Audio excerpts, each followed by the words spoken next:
Hello everyone, you are watching at Plus Home Tutor, and in this session of Indian Polity and Constitution, we will study Article 243 ZL। तो शुरू करते हैं बिना किसी देरी के। जैसा कि आपको भी पता है, भारतीय संविधान यानी इंडियन कॉन्स्टिट्यूशन को आर्टिकल्स में बांटा गया है और इन्हीं आर्टिकल्स को 22 पार्ट्स के अंतर्गत रखा गया है। इसी 22 पार्ट्स में से पार्ट 9th बी में द कोऑपरेटिव सोसाइटीज़ के बारे में बताया गया है, जिसके अंतर्गत आर्टिकल 243 जेड एच से लेकर आर्टिकल 243 जेड टी तक के सारे आर्टिकल्स आते हैं। यहाँ हम बस आर्टिकल 243 जेड एल पर चर्चा करेंगे। यहाँ मैं पहले कंटेंट को इंग्लिश में रीड करूँगा, फिर उसकी मीनिंग आपको हिंदी में समझाऊँगा ताकि आपको कंसेप्ट ज़्यादा से ज़्यादा समझ आ सके। Article 243 ZL talk about supersession and suspension of board and interim management. Article 243 ZL में कोऑपरेटिव सोसाइटीज़ के बोर्ड के सुपरसेशन यानी अधिक्रमण, सस्पेंशन यानी निलंबन और इंटरिम मैनेजमेंट पर चर्चा की गई है। यहाँ जो तीन शब्द हैं, सुपरसेशन, सस्पेंशन और इंटरिम मैनेजमेंट, देखिए इन्हें देख लेते हैं। सुपरसेशन का मतलब होता है अधिक्रमण, मतलब जो पुराने बोर्ड के जो सदस्य हैं उनकी जगह पर, उन सदस्यों की जगह पर नए सदस्य लाए जाएं। और सस्पेंशन मतलब जो वो बोर्ड चल रहा है उसे ही सस्पेंड कर दिया जाए। और तीसरा है इंटरिम मैनेजमेंट, यानी सरकार के द्वारा उसको इंटरिम मैनेजमेंट के रूप में ले लिया जाए, सरकार उसे मैनेज करने लगी, उस बोर्ड को उसके सदस्य द्वारा मैनेज ना करके सरकार ही मैनेज करने लगी। तो इन तीनों के बारे में हम पढ़ेंगे इस आर्टिकल में अगली स्लाइड्स में। Article 243 ZL clause first, notwithstanding anything contained in any law for the time being in force, no board shall be superseded or kept under supersession for a period exceeding 6 months। उस समय लागू किसी कानून में किसी बात के होते हुए भी किसी बोर्ड को 6 महीने से अधिक अवधि के लिए सुपरसेशन नहीं किया जाएगा, यानी सुपरसेशन यानी अधिक्रमित नहीं रखा जाएगा। अब मान लीजिए कोऑपरेटिव सोसाइटीज़ का जो बोर्ड है वो बात नहीं मान रहा है, तो उसको अधिक्रमित करने के लिए यानी सुपरसेशन करने के लिए तो 6 महीने का आदेश दे सकती है कि हाँ भैया 6 महीने तक सुपरसेशन करेंगे, ऐसा कह सकती है।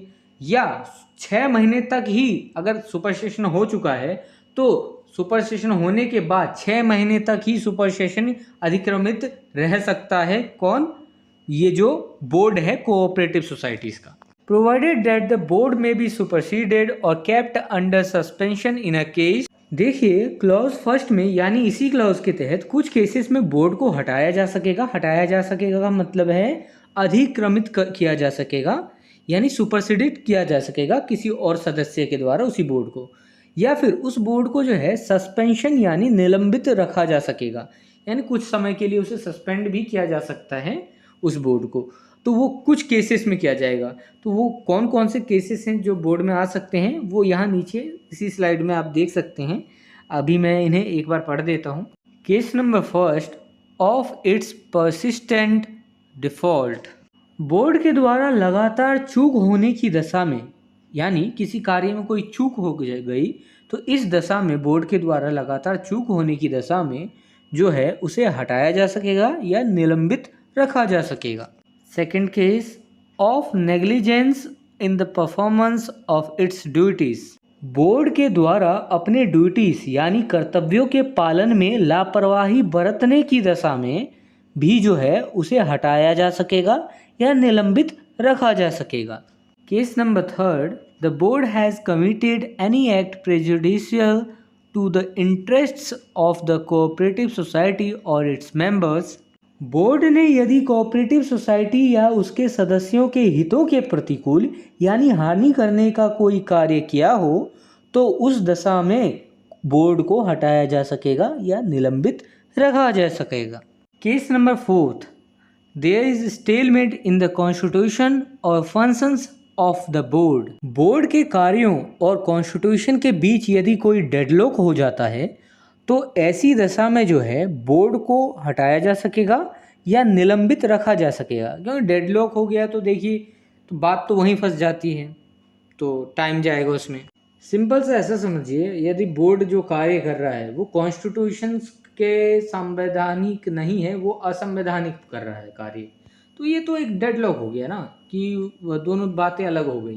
तो इस दशा में कार्य स्थगित हो सकता है या फिर जो है उस बोर्ड को हटाया जा सकेगा या फिर उस बोर्ड को निलंबित स्थगित रखा जा सकेगा। Case number 5th, the authority or body as provided by the legislature of a state by law under clause 2nd of article 243 ZK has failed to conduct elections in accordance with the provisions of the State Act. State legislature द्वारा article 243 ZK के clause 2nd के अंतर्गत कानून द्वारा प्रदान किए गए authority या बॉडी जो है स्टेट एक्ट के प्रोविजंस के अनुसार इलेक्शंस कराने में असफल रहता है तो उस दशा में भी बोर्ड को हटाया जा सकेगा या निलंबित यानी स्थगित रखा जा सकेगा। Provided further that the board of any such cooperative society shall not be superseded और kept under suspension where there is no government shareholding और लोन और फाइनेंशियल असिस्टेंस और any guarantee by the government. देखिए, पहले तो मैं आपको यह बता दूं कि अभी भी हम क्लॉज फर्स्ट ही पढ़ रहे हैं, उसी के कुछ प्रोविजंस यहाँ पे लिखे गए हैं। तो यहाँ पे पहला पैराग्राफ कहता है, यहाँ यह भी प्रावधान है कि किसी भी ऐसे कोऑपरेटिव सोसाइटीज़ के बोर्ड को हटाया या निलंबित नहीं रखा जाएगा जहाँ गवर्नमेंट की कोई शेयर होल्डिंग या लोन या फाइनेंशियल असिस्टेंस या गवर्नमेंट द्वारा कोई गारंटी नहीं है। देखिए, कोई ऐसे कोऑपरेटिव सोसाइटीज़ का कोई जो बोर्ड है जिसमें गवर्नमेंट का कोई इंटरवेंशन है ही नहीं, ना गवर्नमेंट उसके बारे में कोई गारंटी देती है कि भैया ये बोर्ड है गवर्नमेंट के अनुसार कि कोऑपरेटिव सोसाइटीज़ को ये गारंटी ही नहीं देती है, या फाइनेंशियल असिस्टेंस या लोन जैसा कोई या शेयर होल्डिंग ही नहीं है गवर्नमेंट का। तो ऐसा जो भी बोर्ड रहेगा कोऑपरेटिव सोसाइटीज़ का, तो उसमें जो है बोर्ड को हटाया या निलंबित में नहीं रखा जाएगा क्योंकि गवर्नमेंट का कोई अधिकार ही नहीं है इस पर। तो ऐसे केसेस में जो है उसको हटाया नहीं जा सकता, यानी उसको अधिक्रमित नहीं किया जा सकता किसी और सदस्य के द्वारा, या उसे स्थगित नहीं किया जा सकता। Provided also that in case of cooperative society carrying on the business of banking, the provisions of the Banking Regulation Act 1949 shall also apply. देखिए, बैंकिंग का बिजनेस करने वाले कोऑपरेटिव सोसाइटी के मामले में बैंकिंग रेगुलेशन एक्ट 1949 के प्रावधान भी लागू होंगे, यानी जो भी बैंकिंग रेगुलेशन एक्ट 1949 का प्रोविजंस है वो लागू होगा कहाँ, जहाँ कोऑपरेटिव सोसाइटीज़ बैंकिंग का बिजनेस करता हो, ऐसे मामलों से जुड़ा हुआ हो। ठीक है, यहाँ लिख दिया गया है बैंकिंग का बिजनेस करने वाले कोऑपरेटिव सोसाइटीज़ के मामले में बैंकिंग रेगुलेशन एक्ट 1949 के प्रावधान भी लागू होंगे।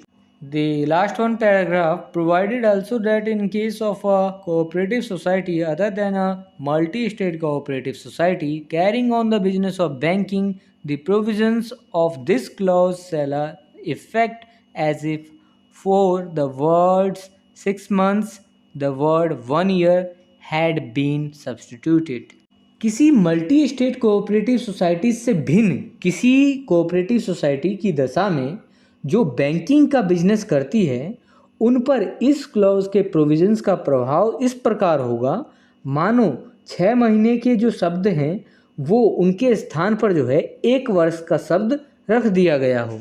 देखिए, हमने क्लॉज फर्स्ट में नहीं पढ़ा कि सबसे पहले कि 6 महीने तक स्थगित कर सकता है या फिर हटाया जा सकता है, ऐसा कुछ पढ़ा था हमने। तो यहाँ पर यह कह दिया गया कि यहाँ पर इस प्रोविज़न में कि मल्टी स्टेट कोऑपरेटिव सोसाइटीज़ से भिन्न यदि कोई और कोऑपरेटिव सोसाइटीज़ है तो उस कोऑपरेटिव सोसाइटीज़ की दशा में जो है यदि वो बैंकिंग का बिजनेस करती है तो उन पर जो है इस क्लॉज के जो प्रोविजंस का प्रभाव है इस प्रकार होगा मानो जो 6 महीने का जो वो शब्द लिखे थे उनके स्थान पर 1 वर्ष शब्द रख दिए जाएंगे। ठीक है, तो वो 6 महीने 1 महीना 1 साल हो जाएगा। Article 243 ZL Clause 2nd. In case of supersession of a board, the administrator appointed to manage the affairs of such cooperative society shall arrange for conduct of elections within the period specified in Clause 1st and hand over the management to the elected board. किसी cooperative societies के board के supersession यानी अधिक्रमण की स्थिति में ऐसे cooperative societies के कार्यों का मैनेजमेंट करने के लिए अपॉइंटेड एडमिनिस्ट्रेटर जो है क्लॉज फर्स्ट में बताए गए अवधि के भीतर इलेक्शन कराने की व्यवस्था करेगा और मैनेजमेंट को इलेक्टेड बोर्ड को सौंप देगा। देखिए, यदि कोऑपरेटिव सोसाइटीज़ का जो बोर्ड होता है उसका सुपरसेशन यानी अधिग्रमण हो जाता है, तो ऐसी स्थिति में जो है उस कोऑपरेटिव सोसाइटीज़ के कार्यों का मैनेजमेंट करने के लिए जो है जो एडमिनिस्ट्रेटर होता है उसे अपॉइंट किया जाता है। अब एडमिनिस्ट्रेटर यानी प्रशासक जो है सारे कार्यों को देखता है, साथ ही वह क्लॉज फर्स्ट में बताए गए अवधि के भीतर जो है इलेक्शंस कराने की व्यवस्था करता है। इलेक्शंस कराता है जो, क्योंकि बोर्ड के जो पुराने मेंबर थे उनको तो हटा दिया गया कि भैया आप हटो, अधिक्रमण कर दिया गया, दूसरे मेंबर्स लाए गए। अब दूसरे मेंबर्स कैसे लाए जाएंगे इलेक्टेड करके, तो उनको हटा दिया गया। अब मैनेजमेंट सारा कौन करेगा? एडमिनिस्ट्रेटर।